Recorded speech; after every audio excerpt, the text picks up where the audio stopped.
All right, the Colorado Avalanche continue their hot play with a very nice 4-1 victory in their Stanley Cup rematch with the Tampa Bay Lightning. One could say Alexandar Georgiev was the difference maker in this game, probably his best game so far, and it was on display. And Byram, what's up with his relationship with the penalty box for this season?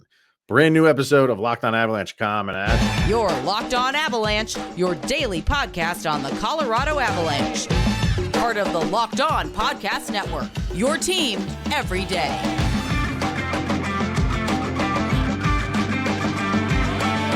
All right, everybody, welcome to the Locked On Avalanche podcast. We are part of the Locked On Podcast Network, your team every day. I'm your host, Chris Maselli. With me, as always, is Mr. Shaggy Von Doom, Kyle Sullivan. Thank you for tuning in and making this your first listen of the day. That's always appreciated. Make sure to follow us on our social media outlets, LOPN_Avalanche on X, Locked On Avalanche on Instagram. Questions, comments, concerns, and opinions, lockedonavalanche@gmail.com.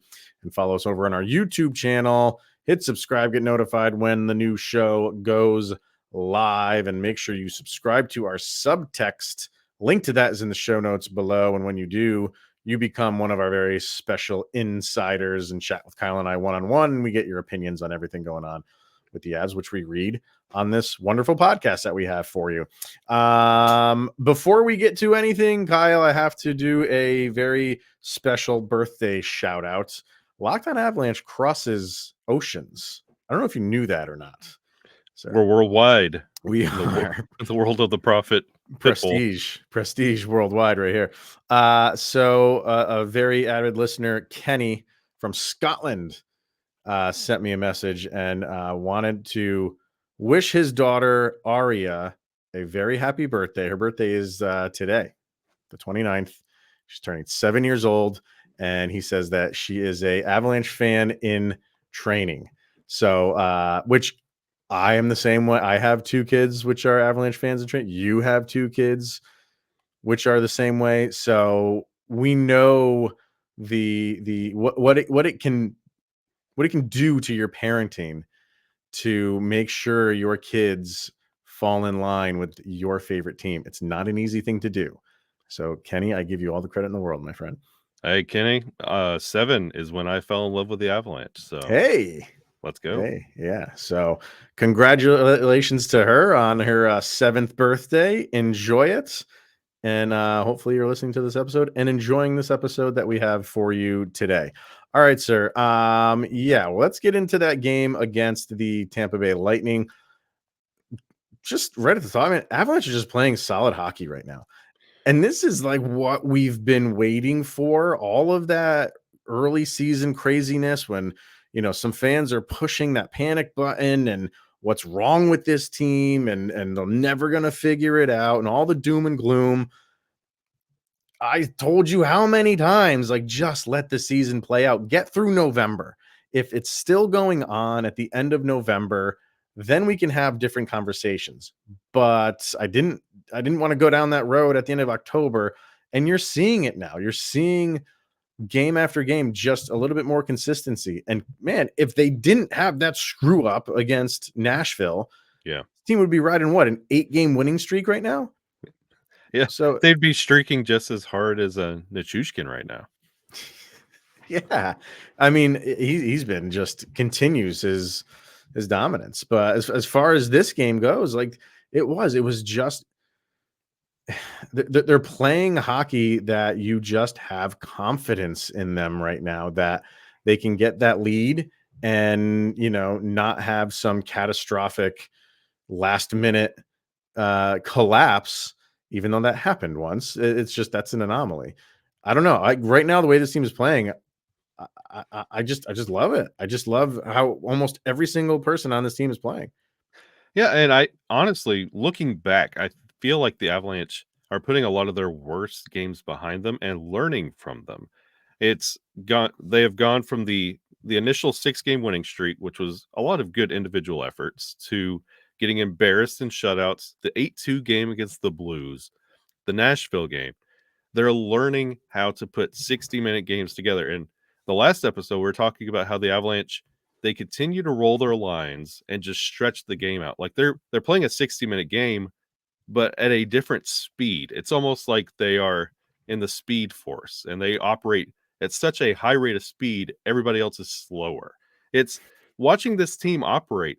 It's fantastic to watch. And it's one of those that Nathan McKinnon's not scoring goals. Big deal. Guess what? He's still like third in points on this team. He's Mm-hmm. still he's contributing to this team. We don't have to rely on Nathan McKinnon to score a goal to win a game. We don't have to rely on Mikko Rantanen to score a goal to win a game. You're going to get your scoring. It doesn't matter. Ryjo had 2 in that Tampa Bay game, and they were good looking goals. He had that one goal where he just was standing up, going into Vasilevsky, a little deke, and that's all it took. Yeah. That's confidence. That's confidence. Drouin, he looks confident. This team looks confident, top to bottom, defense, and a short hair Georgiev. Yeah, we'll get into him in a little bit because he was fantastic. But yeah, you mentioned the Ryan Johansson. He seems to be settling in nicely. Drouin seems to be settling in nicely, and especially with Drouin, like he's not. I still don't feel like he's ever going to be that guy that will just have that game where he's got like 4 points. You know what I mean? Or is maybe has a hat trick, and it's possible that. But you're not sitting here like, oh, this is a guy that we need to he's going to put the team on his back. Yeah. And again, they don't need him to do that. You have plenty of guys that are capable of doing that are doing that, like Val Nichushkin. But you mentioned like rolling the lines and everything. I couldn't be happier with how that is happening. Mm-hmm. Everybody is getting at least double-digit minutes, and that hasn't been in the cards for the Avalanche. I know, and last year it just wasn't because you had so many injuries.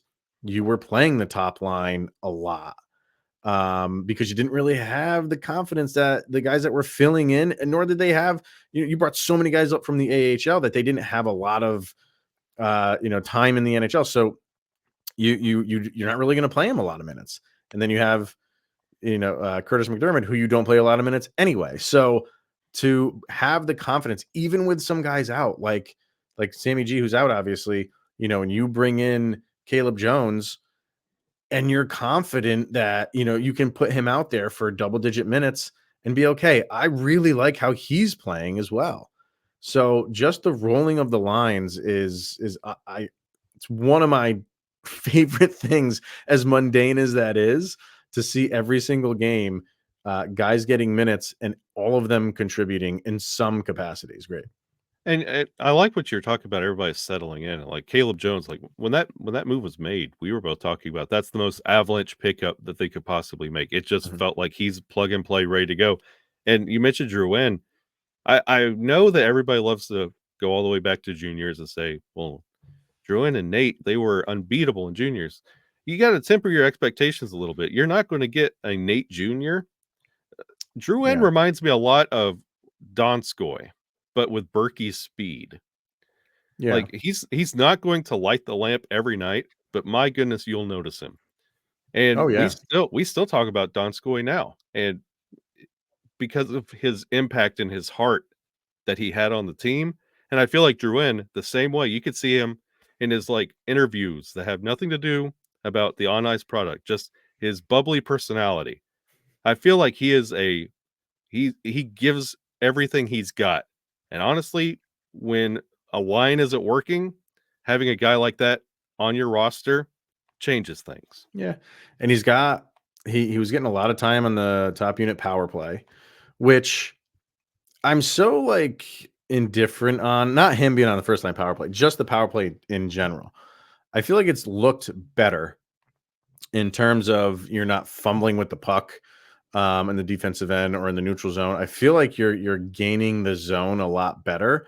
And at least in this game, you had, there was really good cycling going around and really good chances happening. And what were they, 1 for 5? Right? Were they 1 for 5? Yeah, I think they were.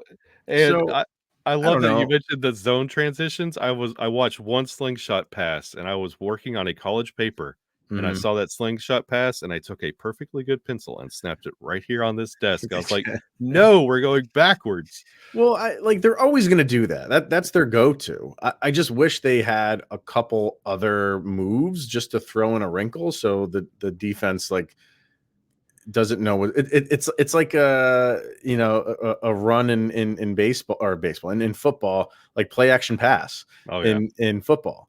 So if you don't have a good running game, nobody's going to bite on that. So if you have another wrinkle in how you bring in the puck, it just gives the defense some pause for a second.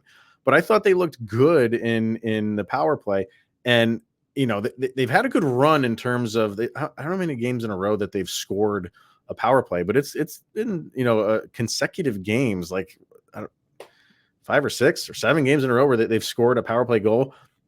And maybe I'm nitpicking here, but it's just been one. Yeah. It's been 1 for 4, 1 for 4, 1 for 5. So fine. It's good that you're getting one, and maybe I'm getting greedy, but I want more than that. I want more than that because if you get more than that, usually, that score is going to tip in your favor and you're not really worried at the end of a game when, they pull the goalie and they're still in the game. So it's looked better. I will give them credit for that.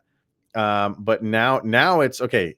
We've gone from it looking terrible to now, okay, you're getting a goal in there and it's looking good. Now put an extra one home. Just put an extra one home, do that consistently, and then I'll shut up about the power play for a little while. And I think it doesn't help that the team looks better on 5-on-5 action and on the penalty kill.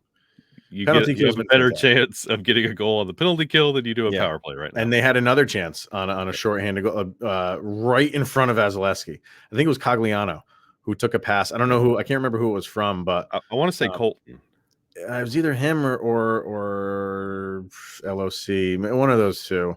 But he was just fighting for the puck in the corner, and he just had it for a brief second, fired it right to Cogliano right in front of the net. He just couldn't put it home. Yeah. But you had a good shot. This penalty kill has been fantastic. It's been fantastic. And 5-on-5, yeah, man. And they're not getting cute with things. Like, they are just playing solid defense. Let's just get the puck and go. And let's just put some pucks on net, see if we can clean up, get some greasy goal, do what we have to do. It's just everything seems to be coming together right now. And if it wasn't for that darn Predators game, this would be a nice winning streak that the Avalanche are on right now. So. It sounds like 2021, 22 all over again when it comes to complaining about Predator games. Yeah, of course. Yep. They're always got to ruin everything. Why? I don't know. All right. Definitely have to talk about Alexandar Georgiev in this game because he was phenomenal. So we're going to talk about him next. Right now, we're going to hear from eBay Motors. Passion, drive, and patience. It's what brings home the winning trophy is also what keeps your ride or die alive, and eBay Motors has everything you need to maintain your vehicle and level it up to peak performance, from superchargers, roof racks, exhaust kits, LED headlights, and more. Whether you're into the Nathan McKinnon trilogy of speed, power, or style, eBay Motors has got you covered.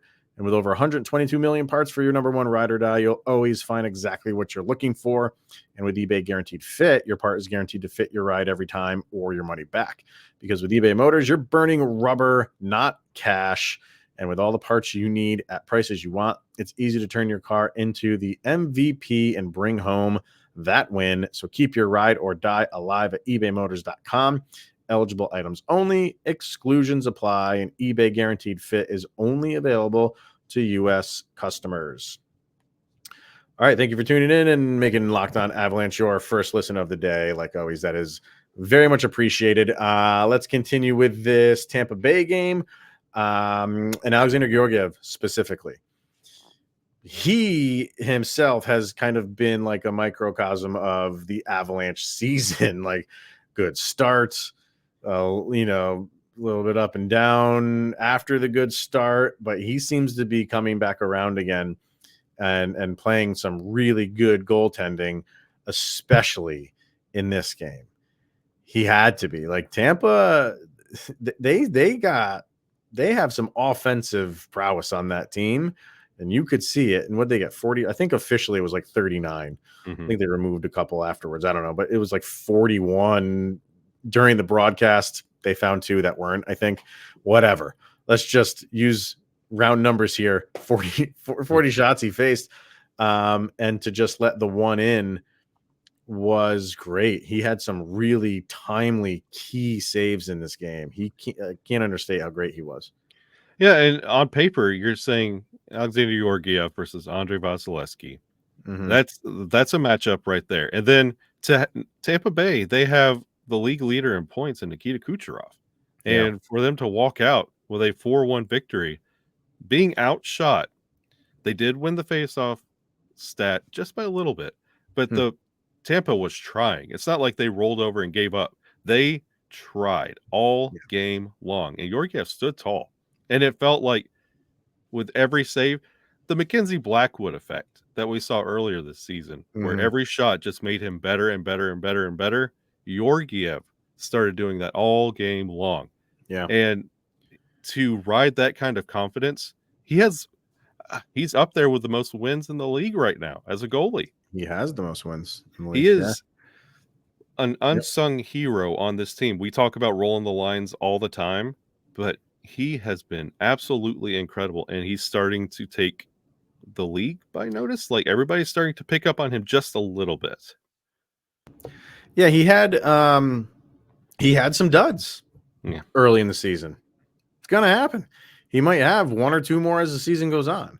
But I think just because they were so like close together and the way that this team was losing was just ugly, some people started to question it and question his play, and just like they were questioning the team as a whole.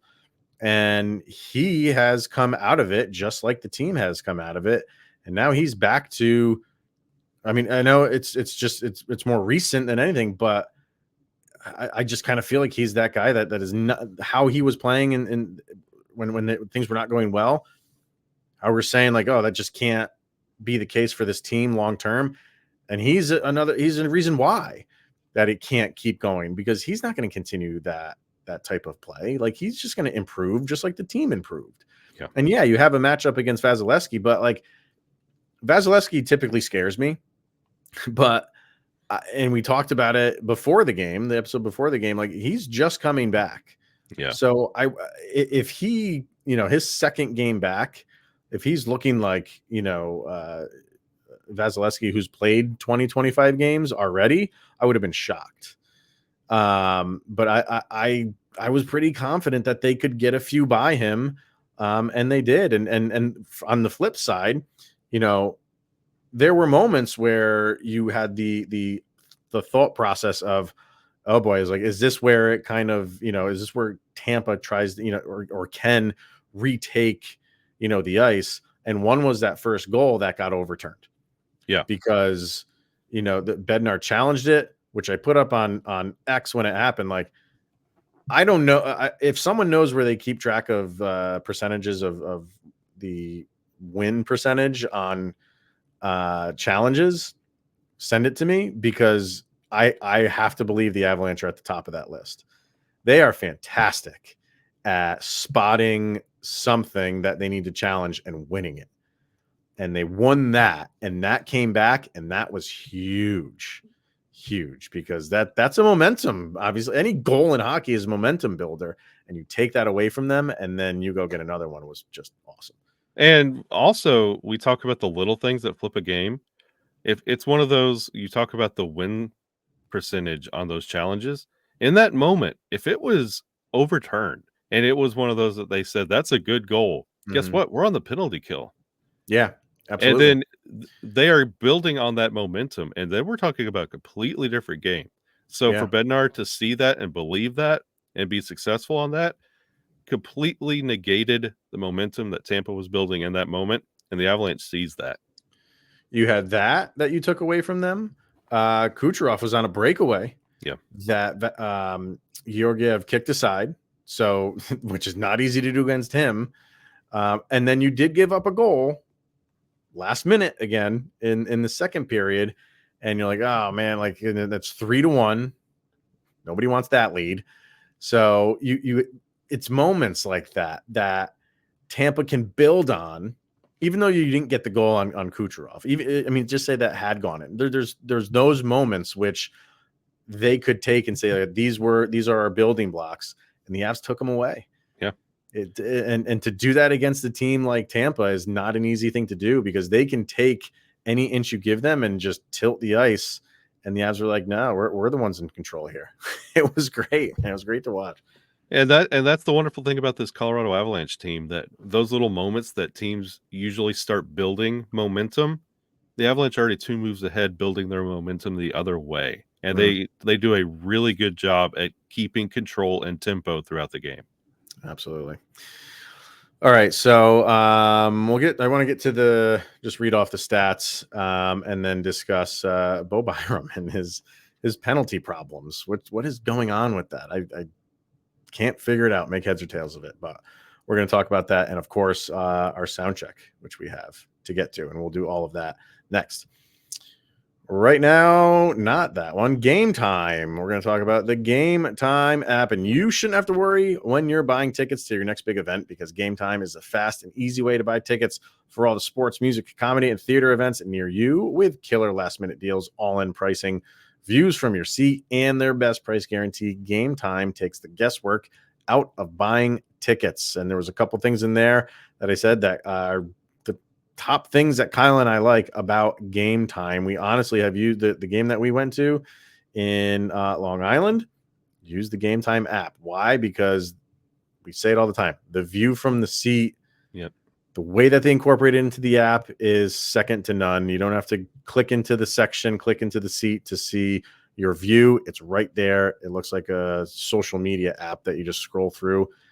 And if you like the view of the seats, click on it, buy it, all in pricing, right in front of your eyes.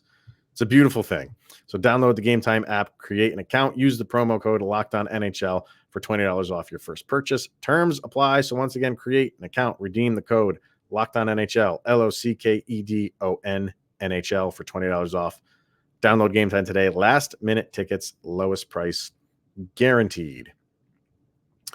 Just want to read off some of all of these stats for the Colorado Avalanche point getters in this one. Ryan Johansson with the 2 goals, Nathan McKinnon 2 more assists, Val Nichushkin with the goal, Mikko Rantanen assist, Tomas Tatar with an assist, and man, he was so close on that second Ryan Johansson goal. Was Cale Makar, just couldn't get the pass over to him, and it kind of just bounced right to Ryan Johansson, but he'll get one sooner or later. He had one moment where he tried to take a shot and it just did not materialize. And from that moment on, I think he's just choosing not to. He's being very unselfish, and we appreciate that. And then on the defensive side, the only one with points on the defensive side, Cale Makar, 1 goal, 1 assist. So he continues his just otherworldly play. What do you have? Most assists in the month of November in history. Most points for defensemen in Avalanche history in the month of he's just. I don't want to fast forward to the end of his career because I'm loving it, but he is going to have like Wayne Gretzky like numbers, Nolan Ryan like numbers when it comes to franchise. If he plays his entire career with the Avalanche, and let's pray to God that he does that, nobody's ever going to catch this guy when it's all said and done on the Avalanche. And the way Cale Makar, like we mentioned, so many players, like eventually we're going to have to bump this episode up to 180 minutes and give every player 10 minutes of conversation, because Cale Makar, what he's doing it's just laughable at this point. And he's doing it with ease. And then going into the Vancouver game, it was, here comes the Quinn Hughes and Cale Makar conversation. And he's blowing by that. He's making, he's doing it so quietly. And it's just, you get reminded every time he passes Bobby Orr and something else. And you're like, oh yeah, this gets pretty good. How about that? Right. Now one of his defensive mates, Bo Byram, he's playing fine when he's out on the ice. There's something going on with Bo Byram in penalties this season, and after that game was played, we've had a day in between, so he was number 1 in penalties at the end of that game. I think there's been somebody on that list who had another one, and he's now maybe number 2. Whatever. They're He's still counting top the 3. Florida and Ottawa penalties. Yeah, they're still counting. Unbelievable there, right? I don't know what to make of this because penalty getting by him is not his game. He's not that guy that is out there to disrupt a play and get into fights. Not that fights have been his penalties, but I don't know if it's just in his head right now. Like if I'm out here, if I do something, I just don't want to get a penalty and I'm trying too hard not to. Therefore, I'm leading to penalties. It's just confusing because this is not a guy who typically takes this many penalties. I think you're thinking about it in the reverse. Mhm. Let's rewind all the way back to the beginning of the season. It was not the greatest start to the season for Mr. Bo Byram. And it wasn't until that Islander game that he really caught fire. And it's like, finally, there's Bo Right. Byram. Yeah. And I feel like he found his groove and his confidence in that moment. And it's been 150 miles an hour since then. And like he had 3 games in a row of a delay of game. Mhm. That's not thinking. That's just going. That's just touch puck flip. Like I don't think he's even registering these penalties and that he's registering as many as he is. And oh yeah, man, I think last he game I knows had. now. Oh, now it's I think he very knows now. apparent. Yeah. But I feel like all of this is just him going, like, finding his groove and his confidence, feeling good in his game, confident in his game. And it doesn't feel like intentional or bad puck luck. I just feel like it's just not checking up. And So you he's think he's got like trying too hard and that, it's Martin Kaut preseason. yeah, I don't know. Like, yeah, he's getting everything. Yeah. Delay of games, cross checks, slashes, trips. Like it's a hodgepodge of penalties. Is it just, I need to put in like more effort because we're down like Sam Girard and you know what I mean? So I'm curious to watch the next couple of games to see if this stops because he's not happy about it. No. That Bednar's not happy about it because you need him out there.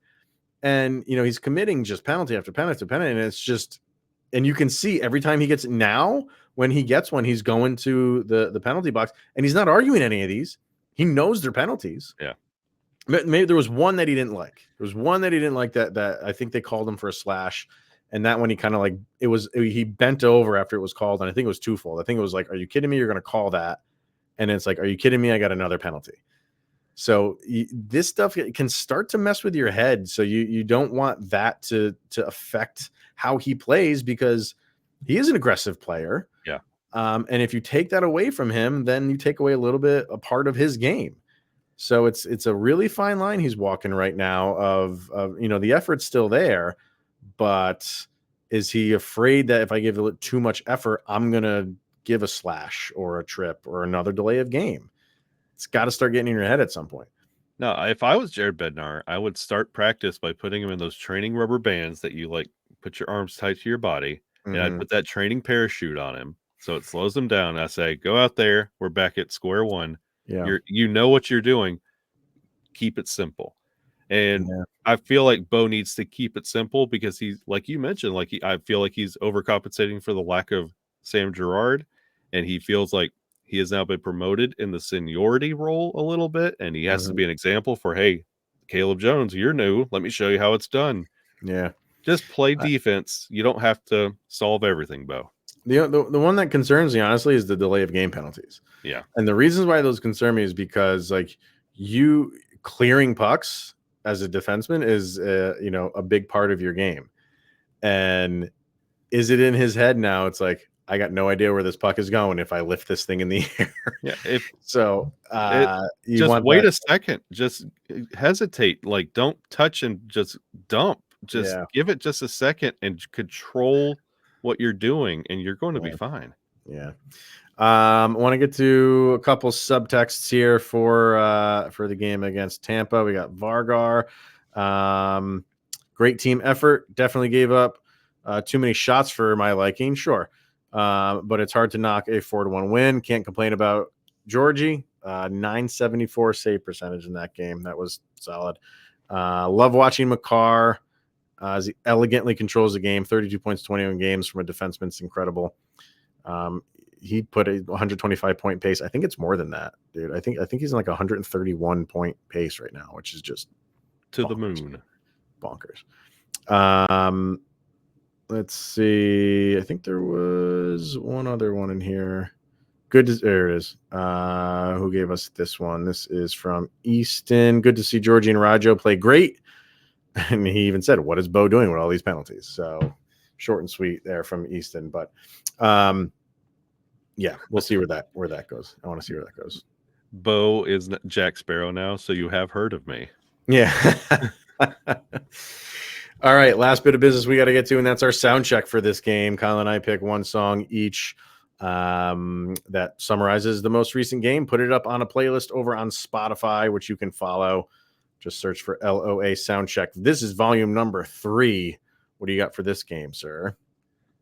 If anybody who's everydayers that listen to me give a sound check, you know we're either going Wu-Tang Clan, Taylor Swift, or oh man, we're going back to my roots. This is Metallica, and this is Ride the Lightning.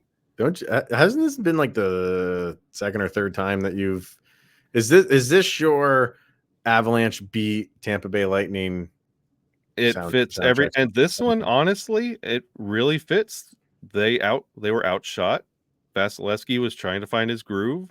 Nikita Kucherov, he has the most points. They rode the Lightning onslaught. It was easy for the Avalanche to give up this game and walk out of there with a loss, and they didn't. They continued doing what they were doing, pushed through the Lightning, who are trying to surge and put themselves in the East. Avalanche rode the Lightning and won that game. Well, where I went with this is it's kind of a little bit forward thinking. It's not so much about the game against Tampa. It's more about what's next and what's not being talked about.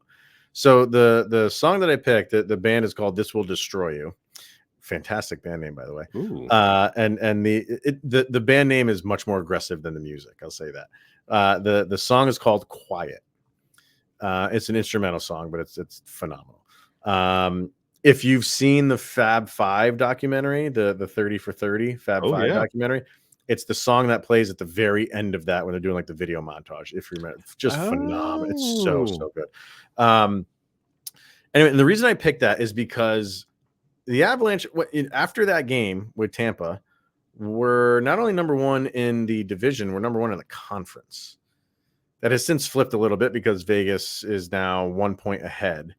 But because they got a point in losing to overtime to Calgary, and they are playing right now as we are recording this, and they are losing to Edmonton 1-0 after the first. So anyway, the reason I say that is because the Avalanche are up there. They're doing what they're expected to do. And doesn't it seem just like nobody really is giving them as much airplay as Vegas, as the Rangers, as Boston, even as Vancouver?